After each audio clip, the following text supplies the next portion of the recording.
ವನಜಲೋಚನ ಕೇಳ್ಮುಂದೆ ವನವಾದ ಹೋರಟವಿಯಂತೆ ಮನವಿಲ್ಲದ ಗವ್ವರ ಬಂದೆ ರಾಕ್ಷಸರು ಮನೆ ಮಾಡಿಕೊಂಡಿಹರು ರಾಘವನಿಯನ್ನ ಬಿಟ್ಟು ಹೋಗದಿರಯ್ಯ.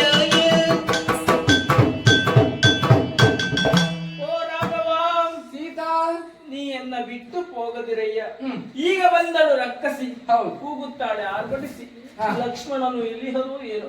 ಅಂಜಿಕೆ ಆಗ್ತಾ ಉಂಟು ಸ್ವಾಮಿ, ಭಯವಾಗ್ತಾ ಉಂಟು. ಅಂಜಬೇಡ ಸೀತೆ, ನೀನು ಅಂಜಬೇಡಲೆ ಸೀತೆ ಮಿಥಿಲೇಂದ್ರ ಕುಲಜಾತೆ ವಂಜಿಸುವೆ ರಾಕ್ಷಸಿಯ ಗುಂಜರ ಗಮನೆ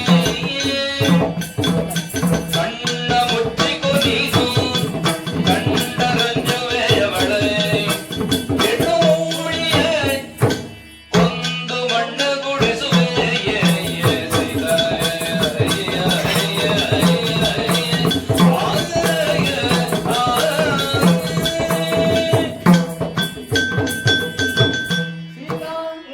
ಈ ಕಾನನದಲ್ಲಿ ಅದೆಷ್ಟೋ ವರ್ಷಗಳಿಂದ ಕಾಲವನ್ನು ಕಳೆಯುತ್ತಿರುವವರು ನಾವು.